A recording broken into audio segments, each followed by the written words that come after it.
Inclinemos nuestra cabeza. Señor Dios Todopoderoso, Creador del cielo y la tierra, te doy las gracias porque esta es tu iglesia, porque tú estás hablando fuerte y nos estás preparando para, Señor, tiempos complicados, pero a la vez dichosos y gozosos porque veremos levantar, Señor, cómo tú restaurarás y reconstruirás muchas cosas de las que quieres hacer. En esta hora pedimos de tu unción y yo te pido ese discernimiento, esa palabra de descanso para cada persona que ha venido a esta reunión, que seas tú restaurando y que seas tú levantando nuestras vidas para ti. Capacítanos en el poder de tu Espíritu para hacer lo que tenemos que hacer, te lo pedimos, y que ya seamos restauradores, reedificadores de lo que tú quieres que trabajemos, Señor, en qué parte del muro tú quieres ponernos para trabajar, te lo pedimos. Gracias por este tiempo. En el nombre de Jesús, amén. Bien, quería comentarles, estaba buscando algo para poder, perdón, estoy todavía acomodando ahí, ya, ahí sí. Les decía que estaba buscando algún tipo de gancho, algo para poder comentarle alguna noticia que pudiera compartirle, y me llamó la atención porque, como usted habrá visto la promoción de que se hizo de este día, de esta reunión, quiero compartirles algo que ha estado hablando el Señor en lo personal, pero que tiene que ver con muchas cosas que quizás hemos pasado, ¿cierto? Y que como a nivel país, a nivel social también hemos estado conversando. Bueno, hace un año ya, un año y algo, que vivimos un proceso doloroso, difícil, y bueno, y la contingencia social política de Chile ha sido bien compleja. Y yo buscando algunas informaciones a propósito de lo que pasó de ese histórico 18 de octubre, que tiene mucho material para que podamos conversar. Una de las cosas que me llamó la atención fue, bueno, la cantidad de gente que participó, todo lo que fue mediáticamente, lo que fue esta explosión social, y muchas cosas que salieron a la luz, ¿cierto? Y que yo creo que si nos acordamos un poco fue como bien doloroso ver cómo el país de alguna manera se conmocionó, fue bien difícil. Y cómo en algunas partes llegó la destrucción. Yo comentando con algunas personas esta semana, una de las cosas que más recordamos, o bueno, o se nos olvidó quizás rápido, pero cuando llegó el 18 de octubre nos acordamos de la destrucción del metro, ¿cierto? Cómo se quemaron o quemaron algunas personas algunas estaciones de metro, que fue bien doloroso porque varias comunas quedaron desconectadas, varias personas de la periferia y que usaban este medio de transporte quedaron desconectadas.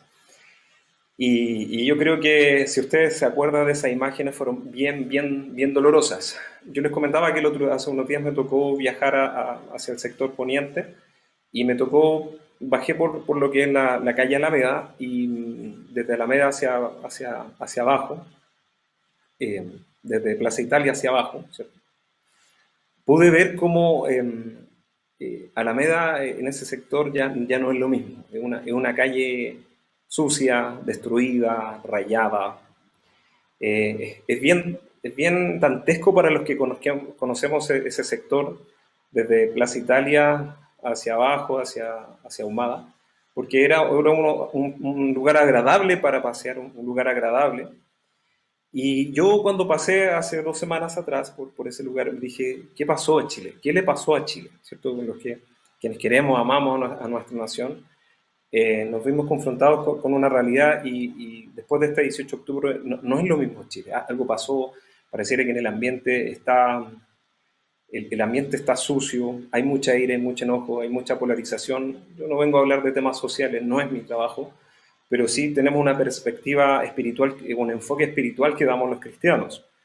Entonces, desde esa perspectiva, yo en mi espíritu, lo comentaba ayer también, con algunas personas que como que Chile espiritualmente algo le pasó, como que hay algo sucio en el ambiente, hay algo de enojo, ira. Y, y pareciera ser bueno, que el Señor nos guarde hacia el futuro, ¿cierto? Y esa es nuestra oración. Y le comento esto porque algunos datos duros que me llamaron la atención y que quería comentar con ustedes era el hecho de que dicen que la reconstrucción de todo lo que fue el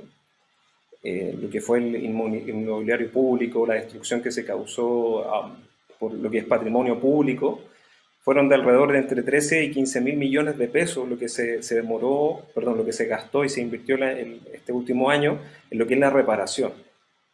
13 a 15 mil millones de pesos, ¿ya? Perdón, millones de dólares. Y contarles que el metro, por ejemplo, también este tema de la reparación y restauración costó alrededor de 225 millones de dólares. Usted no sé si alcanza a imaginar qué platal es eso, qué platal. Y esto es algo que me llama la atención porque los medios no dan a conocer estas cifras, claro, hablan de una crisis, ¿cierto? Que el movimiento social, Chile despertó, pero nadie se hizo cargo después, o algunos sectores, o muy poca gente se hizo cargo de la reconstrucción.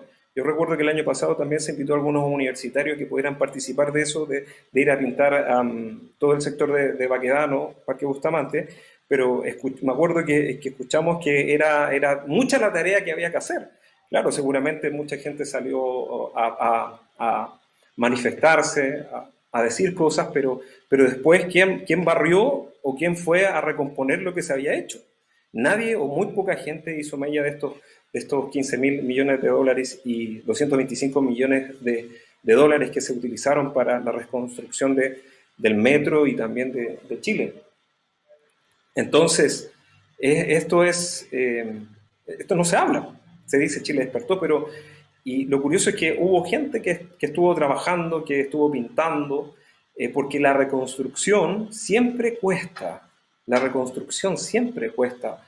Cuesta levantar las cosas, y más cuesta construir, a veces la reconstrucción es mucho más compleja. Y eso es lo que hemos venido a hablar en este día, de cómo reconstruir y si estamos dispuestos a reconstruir, ¿ya? Y ahora yo quiero compartirles a lo largo de esta temática algo que también el Señor me venía hablando en lo personal, ¿cierto? Una anécdota de por qué llegué más o menos a esta meditación. Entonces, para eso, si ustedes vieron lo que se promocionó, vamos a hablar de Nehemías, el libro de Nehemías que nos habla de reconstrucción. Entonces va a abrir su Biblia porque vamos a estar trabajando principalmente en el capítulo 1 y 2 de Nehemías, que es un libro bastante interesante, bastante interesante acerca de que habla de reconstruir y qué actividades debemos tener para reconstruir. Quiero mostrarles un pequeño mapa para que nos situemos un poco. No es un mapa muy exhaustivo, pero aquí a mi derecha aparece. Y quiero que se fije en este puntito. No sé si usted ubica Jerusalén en el mapa. Si lo ubica, qué bueno. Está bajito entre Moab y Edom. Ahí está Jerusalén. Y por favor que pueda identificar en el mapa a Susa, que está donde está Media Persia. Ahí está Susa. Ya no alcancé a poner una flechita ahí, pero ya creo que la tiene, ¿ya? ¿Por qué quiero situar algo muy poquito de historia? Porque es donde vamos a estar relacionando esta enseñanza. Quiero decirles que la distancia entre Jerusalén y Susa era más o menos 1.300 kilómetros. 1.300 kilómetros entre una ciudad a otra. El episodio que estamos comentando ocurrió más o menos en el año 445, 444 a.C. Es donde se sitúa y se escribe el libro de Nehemías y la hazaña de Nehemías, que es lo que vamos a pasar a desglosar inicialmente, ¿ya? Por favor, anote esta cifra de 1.300 kilómetros que nos va a servir y el año más o menos donde estamos. Le quiero contar otra también que de las 3 vueltas que se hicieron a Jerusalén de personas que estaban en el exilio, hubieron 3. La primera es la de Zorobabel, que ocurrió unos años antes. Después vino la de Esdras para reconstruir lo que es el templo, y la de Nehemías, que se propuso, que más o menos fue en esta fecha que les señalo, el año 445 a.C., para reconstruir lo que eran los muros de la ciudad. Y vamos a hablar ya de este personaje interesantísimo que es Nehemías. Por favor, anote estos datos porque nos van a servir de mapa y de datos acerca de. Estamos entonces en el año 445 a.C. Le cuento que Nehemías vivía en esta capital, en Susa, que era la capital del reino Medo-Persia, quienes habían derrotado hace unos años anteriores a los babilonios. Y le cuento que este personaje llamado Nehemías era un personaje de suma importancia en la corte del rey Artajerjes I. Algunos lo llaman Artajerjes Longímano, que dicen algunos historiadores que era un rey benevolente, era un rey preocupado, ¿ya? Nehemías era, digamos, uno de los consejeros. Dice en la Biblia, de hecho lo dice en el capítulo, que era copero. Pero fíjese que ser copero del rey no era un cualquier oficio, era algo importante. Ser copero del rey equivalía básicamente e inicialmente a tomar, ¿cierto?, probar la comida y probar el vino que probaba el rey, ¿ya? Y esta función era alguien que era de mucha confianza, no podía realizarla cualquier persona. Por lo tanto, entendemos que Nehemías era un personaje de confianza del rey. Era una persona que estaba en intimidad con el rey, que lo veía constantemente. De hecho, algunos dicen que este cargo de copero equivalía a lo que era ser un ministro de Hacienda, porque el rey no tenía tantos amigos, solamente un consejo consultivo o algunas personas cercanas, y entre esas era él, el copero. Era una persona de mucha confianza. Se dice también que el copero hacía una suerte tenía que estar alegre cuando venía el rey, porque era quien lo ayudaba, no podía hacer un aguafiestas, el copero no podía estar triste delante del rey. Esto es otro detalle que vamos a conversar más adelante, ¿ya? Porque era quien llevaba el relajo, llevaba la calma, era quien apaciguaba al rey. Era una persona de suma importancia. ¿Qué les quiero decir con esto? Primero, que Nehemías era una persona que estaba en una de las ciudades más importantes de esta época, 400 a.C. Era una persona importante, tenía un cargo sumamente importante en el reino. No era cualquier copero, para que usted entienda, era alguien de mucha confianza, probablemente ministro de Hacienda, como se decía, cargo de confianza, y hasta algunas partes dice también que hasta manejaba las finanzas. Nehemías no era cualquier personaje. Nehemías era un judío que había sido probablemente deportado desde Jerusalén hasta Susa, la capital del reino de Medo-Persia, y estaba trabajando para la corte del rey. Era un judío importante. Nehemías estaba bien, Nehemías estaba tranquilo, Nehemías trabajaba para el rey, ¿ya? Y es ahí donde se sitúa esta interesante historia que vamos a pasar a comentar. Entonces yo le voy a pedir ayuda al lector, ¿cierto? Que me pueda... Porque vamos a ver cómo este personaje, llamado Nehemías, aceptó el desafío de volver a Jerusalén. Si usted recuerda cuánta era la distancia, 1.300 kilómetros, ¿cierto?, que había de distancia entre Jerusalén y Susa. Claro, hoy día tenemos aviones, hoy día tenemos buses, pero ¿cómo sería viajar en esos tiempos más que quizás por carros y por caballos? No era lo mismo, ¿cierto?, la distancia. Entonces es muy interesante y relevante este detalle. Vamos a leer entonces, quiero que podamos leer estos versículos. Si Israel me ayuda. Sí. Palabras de Nehemías, hijo de Acalías. Aconteció en el mes de Quisleu, en el año 20, estando yo en Susa, capital del reino, que vino Hanani, uno de mis hermanos, con algunos varones de Judá. Y les pregunté por los judíos que habían escapado, que habían quedado de la cautividad, y por Jerusalén.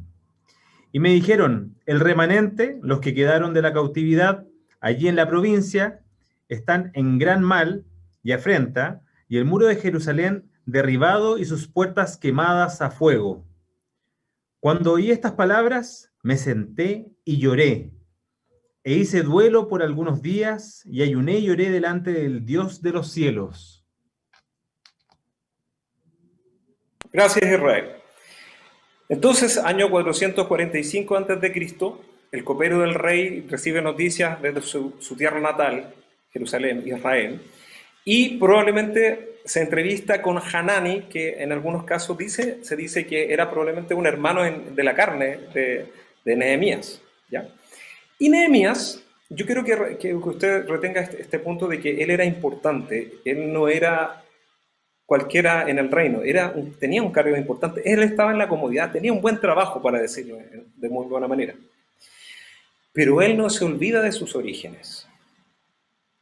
Dicen algunos que los israelitas, los judíos, no pueden olvidarse de su tierra. Y quienes, bueno, yo sé que muchas personas que son de otros países, extranjeros, han venido a nuestras reuniones y me imagino que echan de menos mucho su país natal, por supuesto, la tierra natal. Y quienes hemos tenido el privilegio de viajar fuera de Chile, siempre se extraña lo que es la nación, ¿cierto? Uno pareciera que afuera es más chileno, eso parece, a mí me ha pasado. Bueno, imagínense lo que significó para Nehemías escuchar estas noticias, porque él hace dos preguntas bastante interesantes acá. Dice que él le pregunta por aquellos hermanos que habían escapado, ¿cierto? Que habían quedado de la cautividad, que se quedaron allá, y preguntó por la ciudad, cómo estaban los que se quedaron y cómo está la ciudad. Y el versículo 3 nos abre una interesante perspectiva de lo que estaba pasando. Dice, el remanente, los que se quedaron en la cautividad, están en gran mal y afrenta. ¿Qué quiere decir? Que estaban en miseria, estaban en calamidad.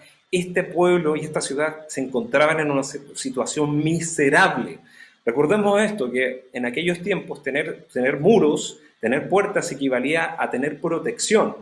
Por lo tanto, usted puede hacer esta imagen. ¿Qué pasaba entonces si no había muros, si no habían puertas? ¿Qué pasaba? Tenían tendencia o podrían ser invadidos o podían ser asaltados, quizás los merodeaban, les robaban. Y había muy poca gente también, quizás mucha gente escapó. No había protección, no había seguridad. La gente estaba mal, estaba en miseria. Y esto es lo que dice acá, que el muro de Jerusalén estaba derribado y sus puertas estaban quemadas a fuego. La ciudad estaba casi destruida. El muro que la protegía estaba destruido. Los muros protegen. Si los muros están derribados, no hay protección. Esto era triste y complejo. Este era el panorama que le presenta Hanani a su hermano Nehemías. ¿Sí? Otro punto importante que dice que estaban en afrenta, ¿ya? Primero gran mal, en miseria, pero también en afrenta. Probablemente los pueblos que estaban alrededor se burlaban de ellos, los menospreciaban, los ninguneaban. Miren los judíos que tienen su ciudad destruida. Miren a estos judíos, mírenlos, que se creían que tuvieran el apogeo con el rey David y que tenía, se supone, un gran Dios, ¿cierto? Probablemente estaban siendo objeto de afrenta, se estaban burlando, los pueblos de alrededor se burlaban. Entonces, no sé si alcanza a ver conmigo, pero había un hecho de facto que era la pobreza, la miseria, pero también quizás los sentimientos de vergüenza nacional, quizás el factor psicológico. La nación estaba mal, la nación estaba destruida porque no tenía muros, las puertas estaban quemadas a fuego. Este era el panorama de Jerusalén en el año 445 a.C. Cuando escuchó esto Nehemías, y si usted se recuerda, y usted me ayuda, recuerda que Nehemías era un funcionario de gobierno, alguien que estaba bien, alguien que no lo estaba pasando mal, era un funcionario que lo tenía todo, estaba en el pic de su carrera, ¿cierto? Pero cuando escuchó estas palabras, el versículo 4 nos esclarece lo que había en el corazón de este hombre. Dice que él se sentó, lloró e hizo duelo por algunos días. Dice que ayunó y oró delante del Dios de los cielos. Nehemías no fue un hombre que se dejó embeber por su posición. Nehemías no fue un hombre que por estar en la cúspide o en la punta de su carrera se dejó llevar por eso. Dijo, yo llegué, ¿qué me importa el resto? No tenía un corazón, porque él tenía una intimidad con Dios. Y esa intimidad con Dios le llevó a recordar sus raíces. Y a pesar de que él estaba en el apogeo de la ciudad más grande, frente al emperador y al rey más importante de la época, no le bastó porque él tenía una raíz, se identificaba, amaba a su nación. Y por esto dice que dice que se sentó a reflexionar. Me imagino que usted, lo quiero poner de esta forma, a nadie nos gusta pasar por los duelos, ¿cierto? No nos gusta pasar por el periodo de duelo. A mí en lo personal no me gusta ir a los funerales.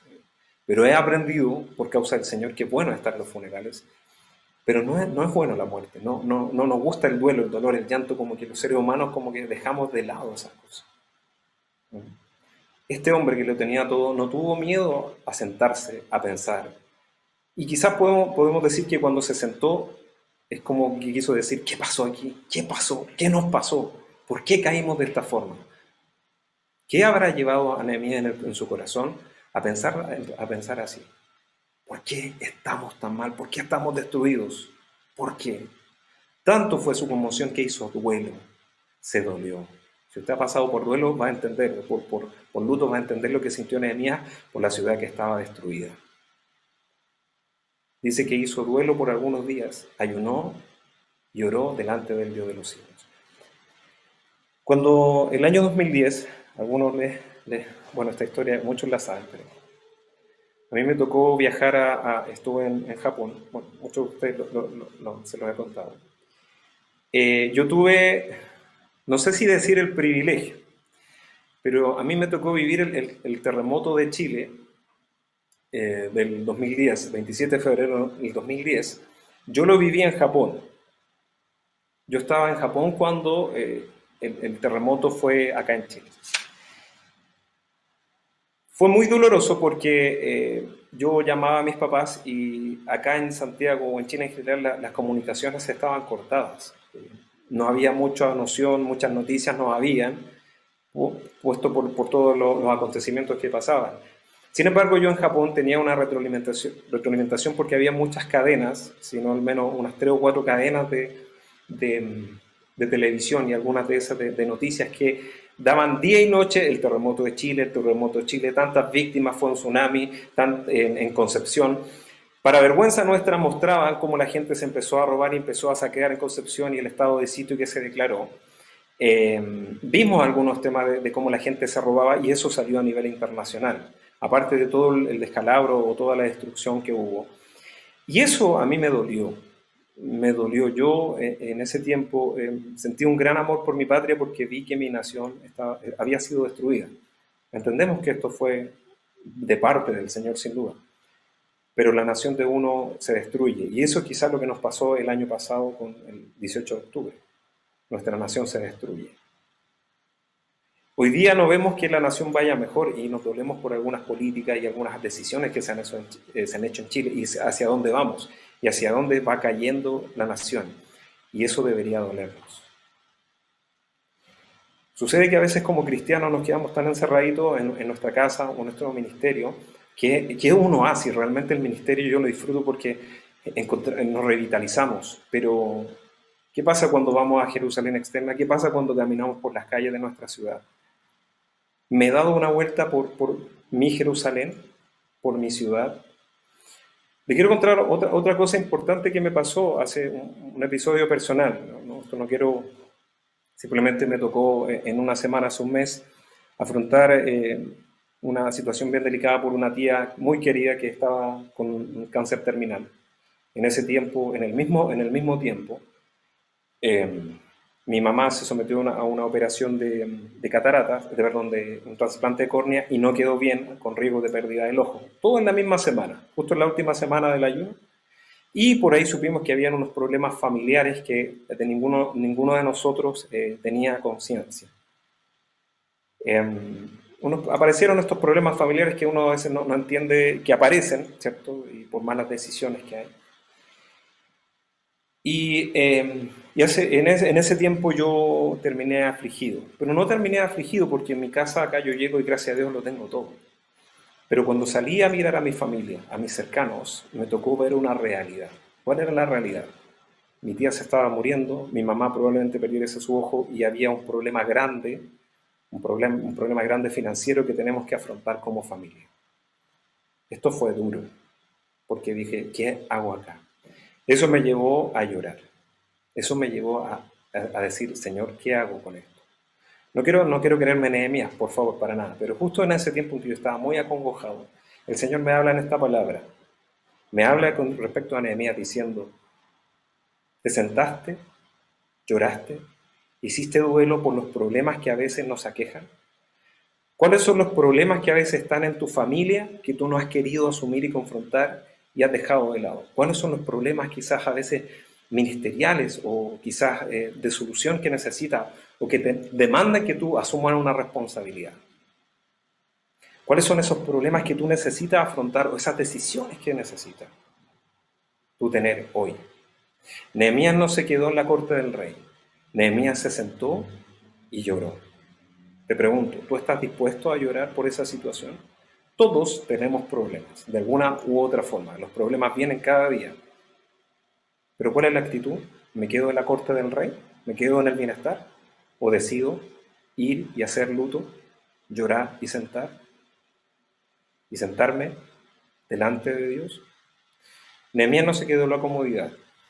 Nehemías lloró porque tenía un amor. Y esto es lo que pasa cuando ha sido un corazón enternecido por Dios. Un corazón enternecido por Dios se duele de la realidad nacional, de una realidad de una familia, de hogares que se están destruyendo, de discípulos que no cambian, de realidades familiares que tenemos y que todos arrastramos. Yo te pregunto, ¿tú te has sentado a llorar? ¿Nos hemos sentado a llorar por esa situación que no podemos solucionar? ¿Hemos hecho ese duelo? Pero esto es lo bueno.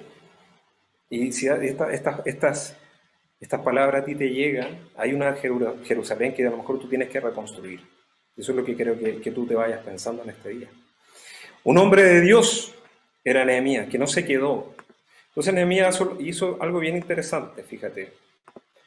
Porque Nehemías lo que hizo fue tener claras las necesidades. La ciudad necesita ser reconstruida porque si no va a ser invadida, va a haber pobreza.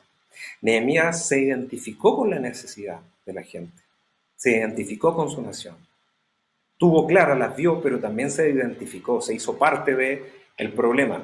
Pero no solamente, eso es lo que quiero descubrir también. Las primeras dos ya las vimos. Él vio la necesidad y se identificó con esta necesidad, por eso oró. Pero no se quedó solamente con el hecho de llorar, sino que hizo algo que vamos a empezar a desglosar. Él presentó el problema a Dios. Él fue al lugar indicado donde podía llorar libremente e hizo frente a la necesidad. Antes de repasar los versículos que vienen, yo te quiero decir les quiero decir que me doy cuenta que Nehemías no era un hombre que lloró ese día cuando vio la destrucción de su nación, cuando le llegaron estas noticias. Nehemías era un hombre que se sostenía por la oración. Nehemías era un hombre que conocía las promesas de Dios. Nehemías era un hombre que tenía intimidad con Dios. Probablemente había llorado en otras ocasiones, por otras situaciones. Era un hombre que sabía decantar todo lo que pasaba en la oración. Presentó el problema en el lugar indicado. No se quedó en la tristeza, no se quedó ahí pegado en la depresión, sino que hizo algo adecuado. Y eso es lo que decía el pasaje anterior. Él hizo luto, lloró y ayunó delante del Dios de los cielos. Y presentó su problema a Dios. Entonces vamos a ver cómo este hombre sí tenía intimidad con Dios. ¿Y qué hizo para empezar esta reconstrucción? Esta es la Biblia. Entonces, él fue y oró de esta manera y dijo: te ruego, oh Jehová, Dios de los cielos, fuerte, grande y temible, que guarda el pacto y la misericordia de los que le aman y guardan sus mandamientos. Fíjese que Nehemías servía al rey más importante de ese tiempo. Nehemías servía al emperador de ese tiempo, de Medo-Persia. Pero él no fue a llorar al emperador en una primera instancia. Él supo dónde acudir al rey más grande, al Dios de los cielos. Esta fórmula que dice Dios de los cielos era una fórmula que usaban los persas para dirigirse a su Dios, que era Zaratustra. De ahí viene el zoroastrismo, ¿ya? Por lo tanto, este Dios de los cielos era una fórmula en que se dirigían los que hacían zoroastrismo a su Dios. Pero Nehemías la toma y la pone en el lugar indicado, al Dios de los cielos, la dirige al Dios real, a Jehová, a Yahvé, al Dios que sale en la Biblia. Y le dice, y lo llama, y lo invoca: Dios de los cielos, fuerte, grande y temible, que guarda el pacto y la misericordia a los que le aman y guardan sus mandamientos. Nehemías no se quedó en la tristeza. Nehemías acudió a decantar al lugar indicado, la presencia de Dios. Dios de los cielos, grande, fuerte y temible. Tú que guardas pacto. Nehemías conocía a Dios, sabía dónde acudir, sabía qué hacer. Esto es lo que dice en el versículo 5. Él sabía que no estaba acudiendo simplemente a otro hombre, sino ante el Dios de los cielos. Fíjese que Nehemías, lo que le decía, trabajaba para el rey, pero él no acudió en ayuda a Artajerjes, sino que acudió a Dios en oración para colocar las cosas en la perspectiva correcta. Nehemías supo qué hacer, acudió al Dios de los cielos. Yo te pregunto, ¿qué hacemos cuando vienen los problemas? ¿A dónde vamos? ¿Los esparcimos? ¿No los guardamos? ¿O sabemos decantarlos en un lugar indicado? Conozco al Dios de los cielos grande y temible que sabe arreglar las cosas, que sabe enderezar y que tiene respuestas. Conozco a este Dios, Nehemías lo conocía, por eso sabía dónde acudir. ¿Ya? Entonces, él fue a este lugar, dejó los problemas delante de Dios. Y fíjese cómo empieza a formular esta oración tan maravillosa. Dice, esté ahora atento tu oído y abierto tus ojos para oír la oración de tu siervo que hago ahora delante de ti, día y noche por los hijos de Israel tus siervos, y confieso los pecados de los hijos de Israel que hemos cometido contra ti. Sí, yo y la casa de mi padre hemos pecado. Y él dice, en extremo nos hemos corrompido contra ti, no hemos guardado los mandamientos y estatutos y preceptos que diste a Moisés tu siervo. Nehemías no dijo, por culpa de los padres, por culpa de los que se quedaron allá, estamos allá. No, Nehemías dijo, también es mi culpa, yo asumo la responsabilidad, yo me echo la carga, yo me identifico con el problema, yo soy parte también del problema. Nehemías asumió, dijo, también es mi problema. Recordemos esto, Nehemías estaba en la corte del rey, pero era su nación y él amaba a su nación. Y dijo, yo también soy parte de este problema, también es mi responsabilidad. Se hizo parte de su responsabilidad. ¿Hemos sido capaces de presentar estas cargas por otros? ¿O decimos de algún bando, tomamos de un bando o de otro? Estos que tienen la culpa, por culpa de este. O digo, ¿es mi nación, en este caso Chile? ¿O es mi familia? ¿Es parte, hago mío el problema? ¿Lo tomo para mí y digo, tengo que solucionarlo? Esta es una característica de las que veíamos, ¿cierto? Un líder, una persona de Dios toma los problemas y se hace parte de ellos para solucionarlos. No para lamentarse, sino para presentarlos en el lugar indicado y para solucionar. Y él dice esto delante de Dios, nos hemos corrompido contra ti. Y él entendía que había una raíz espiritual, que la pobreza material, que la pobreza que estaba ocurriendo en Jerusalén no era sin causa. No hay maldición sin causa. El pueblo había sido indiferente con Dios, había desobedecido y había una consecuencia directa. Estaban en opresión, estaban en oprobio, se habían corrompido, habían desobedecido y desobedecieron los estatutos y preceptos que diste a Moisés, tu siervo. Esto es lo que hizo Nehemías. Acudió al lugar indicado y presentó y se identificó con el problema. Esto es lo que decía. Esto es lo que expresa su oración. Acudió al Dios de los cielos y dijo, yo también soy parte de este problema. Y me duele ver esta nación así. Me duele. Hemos pecado. Hemos hecho lo malo. Nos hemos corrompido. Esto es lo que hizo Nehemías. No se quedó en la corte del rey. En el versículo 8, y aquí quiero llamar la atención, porque Nehemías no se quedó solamente con el hecho de llorar, con el hecho de confesar, sino que fue más allá. ¿Se acuerda que yo le dije que era un hombre que tenía intimidad con el Señor? Y él conocía las promesas de Dios. En el versículo 8, él dice, acuérdate ahora de la palabra que diste a Moisés tu siervo, diciendo, si vosotros pecareis, yo os dispersaré por los pueblos.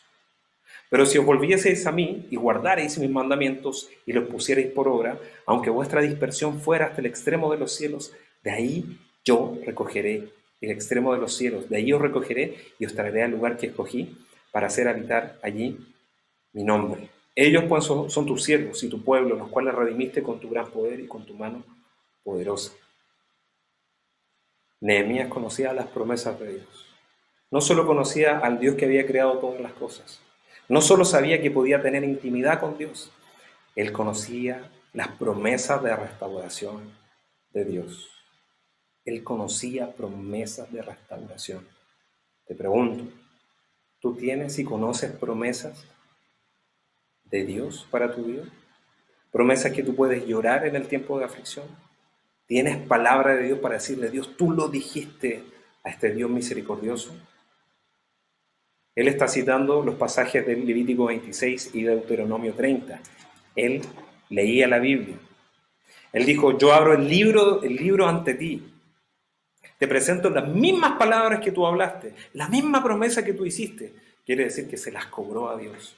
Las promesas que tú hiciste yo presento. Haz algo, Dios. Nehemías fue más allá. Nehemías sabía a quién pedir la restauración. No se quedó en el lamento. Fue al lugar indicado. Fue a confesar y se hizo parte del problema. Pero fue más allá. Pidió restauración de acuerdo a la voluntad de Dios. Esto es lo que Dios promete a cada hijo que clama. Yo le pregunto en este día, ¿cuál es su Jerusalén? ¿Cuál es la Jerusalén que está destruida? ¿Es su familia? ¿Es quizás algo en el ministerio? ¿Alguna persona que se ha ido? ¿Alguna persona que usted tiene que restaurar y clamar? ¿Alguna relación que deba sanar? ¿Sabe ir al lugar indicado? ¿Sabe de qué se trata esto? ¿Sabe que y conoce al Dios de los cielos, grande y temible? Conocemos promesas de Dios que en el tiempo de oración podemos decir, Señor, tú lo dijiste. Yo orando en la mañana y decía, Señor, y volvieron muchas promesas a propósito de la gran comisión. Y me acordaba de estas promesas que dice, pedí obreros, pide obreros para la mies, pídeme por herencia a las naciones, pídeme. Me animé, diciendo, Señor, tus promesas, Señor, porque tú lo dijiste, y tu palabra dice que cielo y tierra pasarán, mas tu palabra no pasará. ¿Cuáles son las promesas que Dios te está llevando a tomar para cobrárselas, para llevarlas en oración y pedírselas? ¿O simplemente nos quedamos llorando, desconsolados por aquel fracaso? Hubo un tiempo, hace un tiempo atrás, una persona que tenía un problema familiar grave, un asunto bien delicado que atender, y esta persona estaba desanimada. Entonces, me tocó decirle, mira, esta situación de alguna manera tú la has permitido al diablo que te cause oprobio. No lo aceptes, ayuna, ora, disciplínate, haz planes para echar al diablo, porque las promesas de Dios son ciertas. A veces estamos masticando el lodo, estamos masticando el polvo, porque no entendemos las promesas de Dios. A veces estamos mal porque queremos. A veces es nuestra decisión estar mal, porque las promesas de Dios se cumplen. Porque Dios no puede contradecirse a sí mismo. ¿Cuál es tu Jerusalén? ¿Qué parte del muro tú tienes que construir? ¿Qué promesas de Dios tienes para eso? ¿Sabes orar? ¿Has ayunado correctamente sobre ese problema que tienes? ¿Que estás afrontando? Yo por esta causa que te comentaba hace un ratito tuve que ayunar. Y Dios definitivamente me habló y me dio una dirección. Entonces, Nehemías fue más allá. No se quedó solamente en el lamento. Él fue a las promesas de Dios. Pero no solamente fue a las promesas de Dios, sino que yo te comentaba acá que presentó el problema a Dios e hizo frente a esa necesidad. Sino que fue más allá. Él quiso volver a Jerusalén. Si Israel me ayuda con el versículo número 11, por favor, de Nehemías 1:11. Te ruego, oh Jehová, esté ahora atento tu oído a la oración de tu siervo y a la oración de tus siervos, quienes desean reverenciar tu nombre. Concede ahora buen éxito a tu siervo y dale gracia delante de aquel varón, porque yo servía de copero al rey. ¿Nos damos cuenta entonces? Nos damos cuenta que Nehemías era copero del rey, estaba en importancia, pero él dice, dame buen éxito. Él ya había pensado algo en su mente. Él entendía que no podía quedarse en Susa escuchando acerca de las noticias. Y lo más probable es que en ese momento experimentó en su corazón que tenía que ir hacia allá, hacia Jerusalén, para hacer frente a la necesidad. Y ese es el último punto. Y ese es el último punto. Presentó el problema a Dios e hizo frente a la necesidad, se hizo cargo de la solución. Probablemente Nehemías empezó a elaborar algo como hacerlo, ¿cierto? Empezó en su mente a decir, tengo que hacer algo por mi nación. Y aquí aparece algo muy interesante que nos liga con el capítulo 2. Pasaron 4 meses entre el capítulo 1 y el capítulo 2. Como te contaba, Nehemías era un hombre de oración. Probablemente en estos 4 meses él oró por una solución y probablemente, como él tenía esta relación con el rey, sabía que el rey podía ayudarle en algo. Pero presentar una demanda así como irse a Jerusalén para reconstruir era difícil porque era un hombre de confianza, era alguien ejecutivo, era alguien que tenía algo que aportar en el reino. Pero Nehemías no se quedó en eso, sino que en estos 4 meses él siguió orando. Él entendió 4 cosas que hacen la oración. En estos 4 meses él elaboró planes en oración. Y hay 4 puntos bien importantes que te quiero compartir. En este tiempo de oración él entendió que debía esperar. Seguramente él quería una solución inmediatamente, pero él decidió esperar lo que Dios le iba a decir. La oración nos obliga a abandonar la situación en las manos de Dios. Y esto es lo que hizo Nehemías en estos 4 años. Se dedicó a orar y a planificar, a hacer algo. Algo tenía que hacer para resacar a esta nación. La oración entonces lo dejó en espera. Segundo, entendió que la oración aclara su visión. Cuando nosotros oramos muchas veces, Dios nos aclara la visión. Dios nos da un panorama claro. Dios nos aquieta, nos calma para ver las cosas de una manera mejor. La oración también en este tiempo tranquilizó el corazón de Nehemías. Fíjese que pasa algo con la oración, que mientras oramos no podemos hacer algo, sino que debemos quedarnos quietos y esperar que Dios haga. La oración tranquiliza el corazón y la oración activa la fe, porque permite que Dios actúe. No sé si le ha pasado que cuando nosotros oramos, a veces los hombres tendemos a este tema del enojo, tendemos a cuando estamos afrontando un problema de estrés o un problema complejo, nos estresamos y nos enojamos, nos volvemos más huraños. Pero fíjese que cuando después después de la oración, nos calmamos, porque entendemos que Dios está al mando. Entonces, entendió estos 4 principios que se los quiero compartir. La oración me hace esperar, la oración aclara mi visión, la oración tranquiliza mi corazón y la oración activa mi fe. ¿Por qué? Porque deja que Dios actúe. 4 meses dejó este problema de Jerusalén en las manos de Dios Nehemías. ¿Y sabe qué pasó? Como Nehemías tenía hasta de cercanía con el rey, se acercó un día, y vamos a leer lo que pasó en el capítulo 2. Israel, por favor. Dice, sucedió en el mes de Nisán, en el año 20 del rey Artajerjes, que estando ya el vino delante de él, tomé el vino y lo serví al rey. Y como yo no había estado antes triste en su presencia, me dijo el rey, ¿por qué está triste tu rostro? Pues no estás enfermo. No es esto, sino que quebranto de corazón. Entonces temí en gran manera. Y dije al rey, para siempre vive el rey. ¿Cómo no estará triste mi rostro cuando la ciudad, casa de los sepulcros de mis padres, está desierta y sus puertas consumidas por el fuego? Me dijo el rey, ¿qué cosa pides? Entonces oré al Dios de los cielos y dije al rey, si le place al rey y tu siervo ha hallado gracia delante de ti, envíame a Judá, a la ciudad de los sepulcros de mi padre, y la reedificaré. Entonces el rey me dijo, y la reina estaba sentada junto a él, ¿cuánto durará tu viaje y cuándo volverás? Y agradó al rey enviarme después que yo le señalé tiempo. Muchas gracias, Además, Israel. Hasta ahí estamos bien. perdón. Fíjese que pasaron 4 meses en que Nehemías se presenta ante el rey. Y dice este versículo 1, que estando ya el vino delante de él, tomó el vino y lo sirvió al rey. Y dice algo muy interesante esta frase, y como yo no había estado antes triste en su presencia. Nehemías había estado 4 meses con esta carga en el corazón, compungido por lo que estaba pasando en su tierra natal, Israel, Jerusalén. Y justo en este día se da cuenta que él estaba triste de otra forma.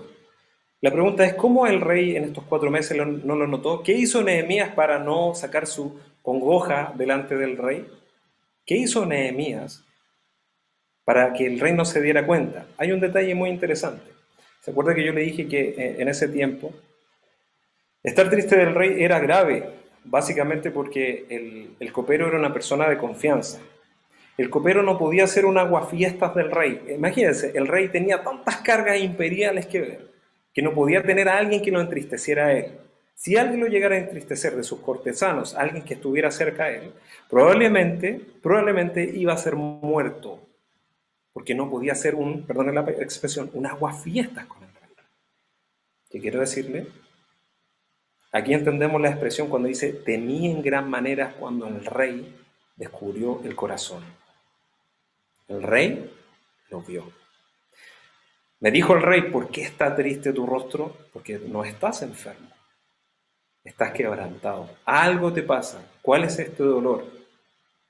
Y dice que temió en gran manera. Temió por su vida. Él probablemente iba a ser muerto, por eso temió. Él no podía presentarse de esta forma, pero era tanto el dolor que aquejaba por su nación.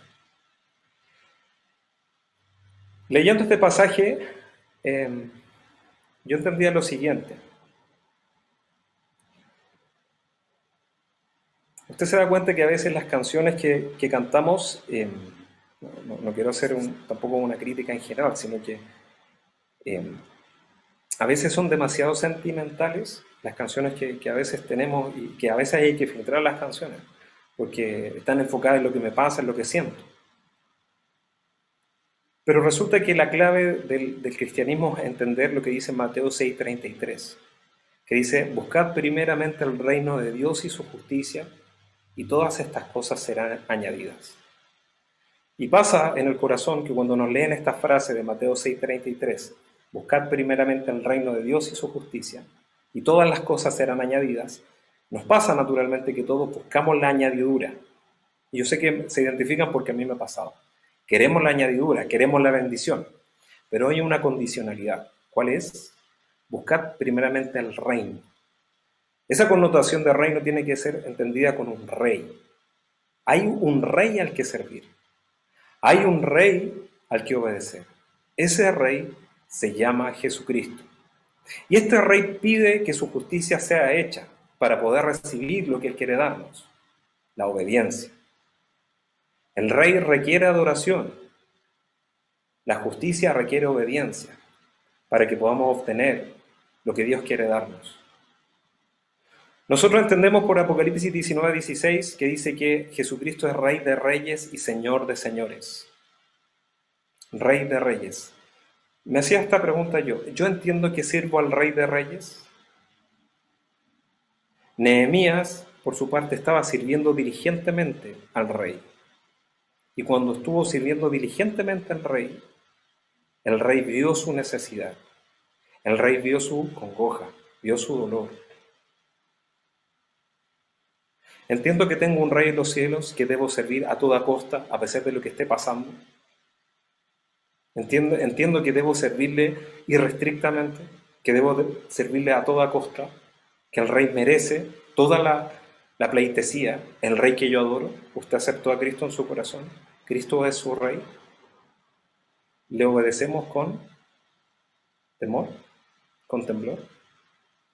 ¿O simplemente cantamos canciones porque tenemos que cantarlas? ¿Realmente le adoramos porque Él es rey? ¿Y le temo y le obedezco con temor? Nehemías tenía esto. Si bien este rey era un rey terrenal, probablemente entendía que este rey lo había puesto Dios y servía con diligencia y era un funcionario que estaba delante. ¿Y nosotros cómo servimos al rey? ¿Cómo está nuestro servicio al Señor? ¿Por qué le digo esto? Porque a Nehemías se le captó el dolor cuando estaba sirviendo al rey. A Nehemías se le radiografió el corazón cuando estaba sirviendo al rey. ¿Estás tan cerca del rey tú que el rey puede ver lo que te está pasando? ¿Estás tan cerca del rey sirviéndole a toda costa, en todo dolor, a pesar de lo que te esté pasando, que el rey puede ver lo que te está pasando? Tu rey Jesucristo, Rey de reyes y Señor de señores. Estoy buscando hacer primeramente lo que el reino de Dios pide, lo que el Rey Jesucristo pide. Estoy tan preocupado. Si Israel me puede ayudar con el Salmo 2, del 6 al 8, por favor. Salmo 2, del 6 al 8.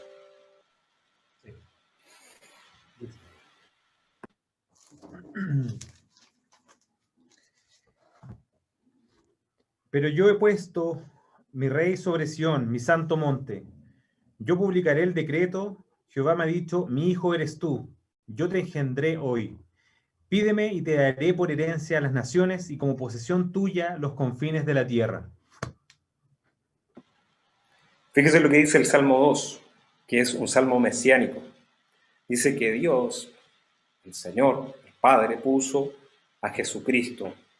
Cuando dice la gran comisión, y esto me hablaba de la gran comisión, cuando dice, toda potestad me da en los cielos y en la tierra, Jesucristo está diciendo, yo soy el Rey. Vayan y prediquen y hagan discípulos. Esto es lo que está diciendo el Salmo 2. Dice, pídeme y te daré por herencia a las naciones. Jesucristo es el Rey y por eso podemos hacer discípulos, porque Jesucristo es el Rey. ¿Estoy sirviendo al Rey? ¿Estoy cerca del Rey? ¿Estoy sirviendo al Rey tanto que el Rey está preocupado y sabe lo que me pasa? Esto es lo que pasó con Nehemías. Estaba tan cerca del Rey que el Rey notó lo que pasaba. Esta es una aplicación que yo estoy haciendo, no quiero decir eso. Pero esto el Señor me hablaba a mí diciendo, Señor, yo estoy tan cerca de ti, del Rey, le estoy sirviendo a pesar de lo que me esté pasando, con mi dolor, sufrimiento, pero estoy agradando al Rey por sobre todas las cosas, aún con el quebranto del corazón, aún con el temor. Tengo temor del Rey, tanto que me lleva a servirlo. Esta palabra es para los hijos. ¿Estoy sirviendo al Rey? Fue tanto el temor de Nehemías, pero él se atrevió. Probablemente estos 4 meses que estuvo en oración, clamando, intercediendo, él dijo, Artajerjes tiene que darme algo, el rey algo me puede hacer por mí. Que no solamente estuvo orando, sino que estuvo haciendo una planificación efectiva. Y aquí se dirige y presenta su petición, la petición que había estado elaborando por 4 meses de oración, ayuno y planificación. Se comunicó con el rey y esta era la oportunidad que tenía. Le dijo, para siempre viva el rey. ¿Cómo no va a estar triste mi rostro cuando la ciudad, casa del sepulcro de mis padres, está desierta y sus puertas consumidas por el fuego? ¿Cómo no voy a estar triste? Usted se ha puesto triste por la condición de su familia, esos familiares no creyentes, por la condición de aquellos compañeros de trabajo que no conocen al Señor, por la condición de la nación. Nos hemos puesto a llorar. ¿Cómo no estamos tristes o nos da lo mismo? ¿O nos quedamos en la corte del rey disfrutando solamente? ¿Hemos mirado Jerusalén? ¿Cuál es tu Jerusalén que está destruida? ¿Cuáles son los problemas que tú tienes que afrontar el día de hoy? Hijo de Dios, ¿te has dolido por Jerusalén? ¿Te has dolido tanto que el rey ha visto tu dolor? ¿Hemos llorado por aquellos familiares que no conocen, que están en destrucción y que están siendo presas del pecado? ¿Hemos visto la destrucción que hay a nuestro alrededor? Amigos, familiares. ¿Hemos orado lo suficiente por la nación de Chile? Si tú eres de otro país, no está mejor la situación en otros países, Venezuela, Argentina, en fin. Pero estoy consciente, tanto que el rey vio mi dolor, estoy tan cerca del rey que puede ver ese dolor. Nehemías se preparó. Probablemente no esperaba que una respuesta llegara después de los 4 meses, pero la respuesta llegó. El rey lo escuchó. Y él dijo, ¿qué cosa pides? ¿Qué cosa pides? ¿Qué cosa te dice a ti el rey hoy día? Tu rey Jesucristo. ¿Qué cosa pides, hijo de Dios? ¿Cuál es tu petición? ¿Qué te dice el rey hoy día? Y Nehemías oró al rey de los cielos, porque tenía un plan. Y ¿me ayudas con estos versículos, por favor?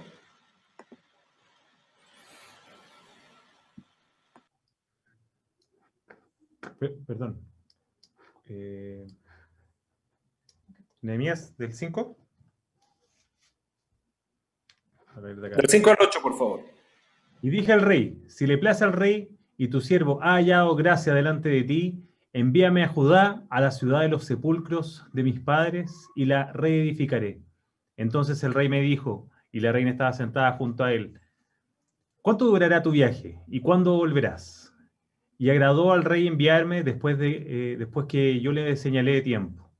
Además dije al rey, si le place al rey, que se me den cartas para los gobernadores al otro lado del río, para que me franqueen el paso hasta que llegue a Judá, y carta para Asaf, guarda del bosque del rey, para que me dé madera para enmaderar las puertas del palacio de la casa, y para el muro de la ciudad y la casa en que yo estaré.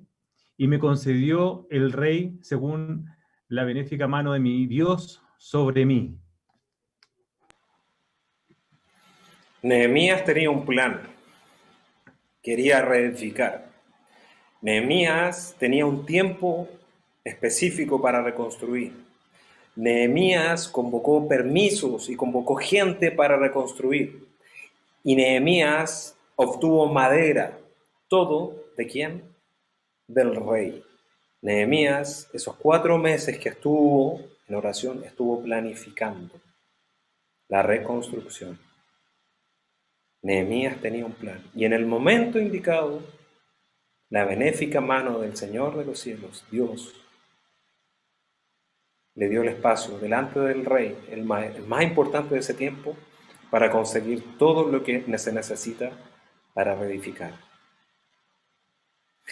Es costosa la tarea de reedificación, te lo comentaba al principio con estas cifras que pasaron, pero Dios siempre bendice al que está dispuesto a ir a Jerusalén a reedificar.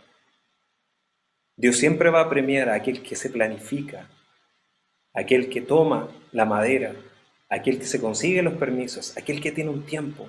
Dios honra una planificación para reconstruir. Y eso te llamo yo hoy día. ¿Qué cosas tú tienes que empezar a planificar para reconstruir tu Jerusalén? ¿Es tu Jerusalén tu familia inmediata, tu familia cercana? ¿Es tu trabajo? ¿Esta lista de oración que hemos motivado la OPU es simplemente una lista o es un plan de reedificación? 15 por 15 por 15. ¿Es tu plan de reconstrucción? ¿La has hecho tuya? Si no lo hemos hecho, nuestro quizás, me identifico, es porque no hemos llorado y no hemos visto la condición de destrucción que está en Jerusalén. No hemos sido conscientes del pecado. Pero Dios premia al que planifica reconstrucción. Si tú lees completo y te desafío a que puedas leer el libro completo de Nehemías, es una lección de liderazgo. Muchos autores cristianos lo llaman así. Es una lección de liderazgo, porque fue un hombre que se apoyó en Dios, fue al lugar correcto, esperó, planificó y llevó y ejecutó. Y dice más adelante que en 52 días él reconstruyó el templo a costa de, los muros a costa de obstáculos, oposición, demoras, de motivaciones que pasó. Es un libro muy interesante, pero Nehemías entendía porque esta era la visión que Dios había puesto en su corazón y entendía quién lo estaba mandando a hacer. Nehemías era el hombre preciso para los problemas puntuales, en el tiempo preciso. Nehemías era el hombre que Dios escogió para la reconstrucción de Jerusalén y de los muros y de las puertas de Jerusalén. Yo te pregunto, ¿serás tú ese Nehemías que Dios está poniendo para reconstruir tu Jerusalén? ¿Cuál es tu parte del muro que debes asumir en este día? Tienes que ir a reconstruir una relación, una familia, ir a buscar a ese discípulo que se fue, abrir esa célula que a veces vemos tan imposible, pero que solamente la mano benéfica del Dios de los cielos y el Rey que tenemos se llama Jesucristo puede hacerlo. Le invito a que oremos, que usted pueda ponerse de pie.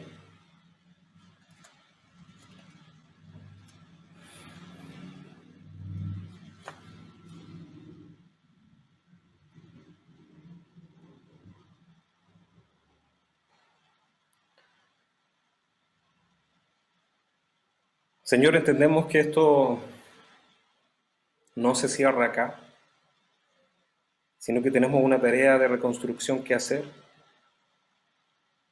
Y quizás esta palabra nos está llevando y motivando, nos está motivando a que podamos asumir ese compromiso, a no rehuirlo. Si tú has rehuido ese problema, si tú te has escabullido con ese problema, esa situación, que es tu responsabilidad, que tú debes ser ese Nehemías que afrontar, pídele a Dios que te dé la fuerza. Y si es necesario que llores, dile: sí, Señor, esta situación me supera. Yo no sé hacerlo. Yo no sé reconstruir, no sé restaurar, no sé hacerlo.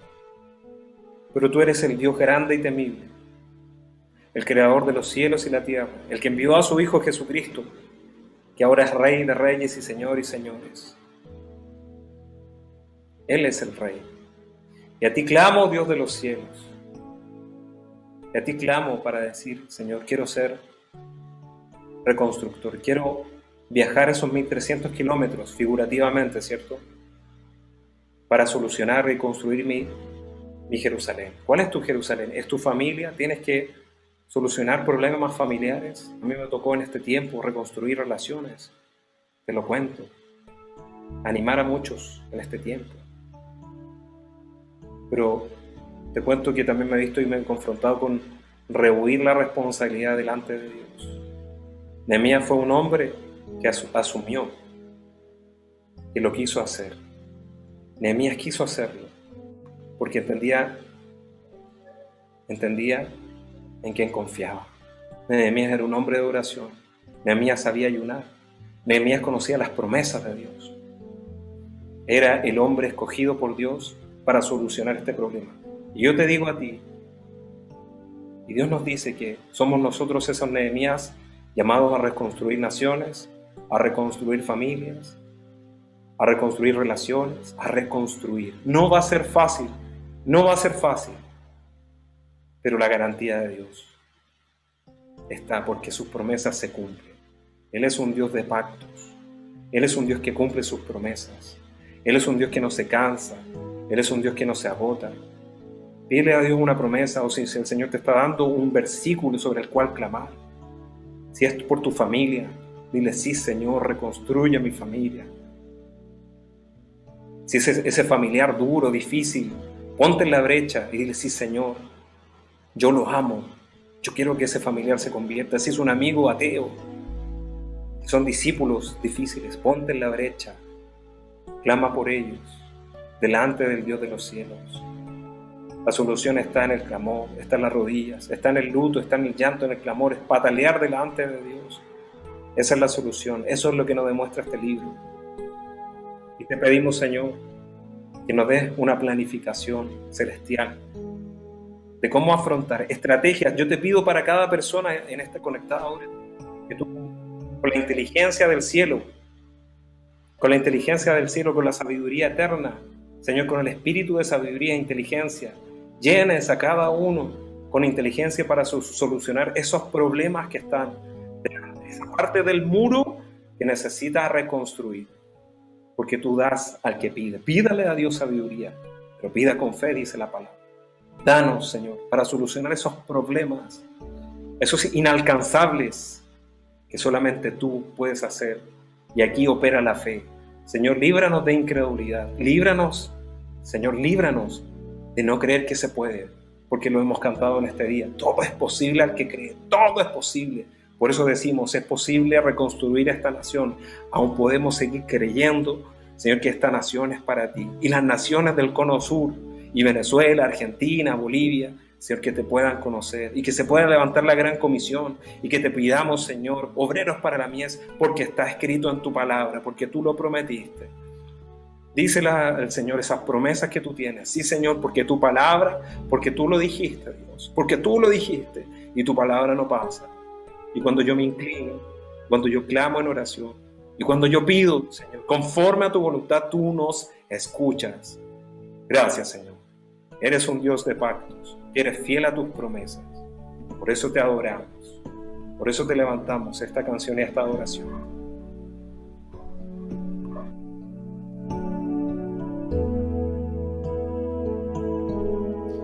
Dios de pactos, que guardas tus promesas, que cumples tu palabra, que guías mi destino. Dios de pactos, confío en tus promesas, descanso en tu palabra.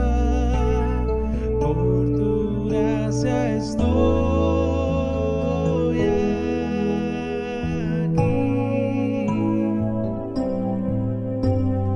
en la intimidad, al abrigo de tu gloria, puedo estar junto a ti. Al ver tu santidad, estoy maravillado ante ti y tu amor. Nunca más seré igual al salir de este santísimo lugar. Y Dios de pactos, que guardas tus promesas, que cumples tu palabra, que guías mi destino.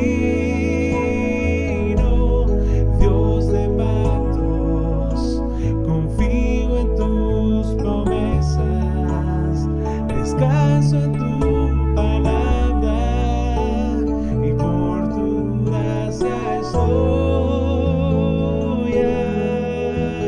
aquí. Tengo redención por la sangre que descansa en tu altar para mí. La gracia y el perdón son los frutos de vivir en comunión y adoración. Nunca más seré igual al salir de este santísimo lugar. Dios de pactos, que guardas tus promesas, que cumples tu palabra, que guías mi destino. Dios de pactos, confío en tus promesas, descanso en tu palabra, por tu gracia estoy aquí.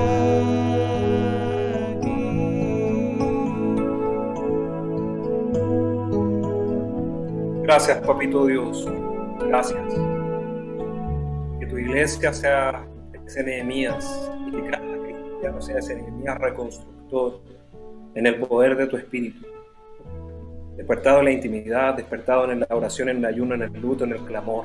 Con planes claros, capacita a tu iglesia para este plan de reconstrucción hasta que tú vengas, Dios. Que estemos trabajando en el muro hasta que tú vengas. Gracias, Señor, por este tiempo. Te bendecimos en el nombre de Jesús. Amén.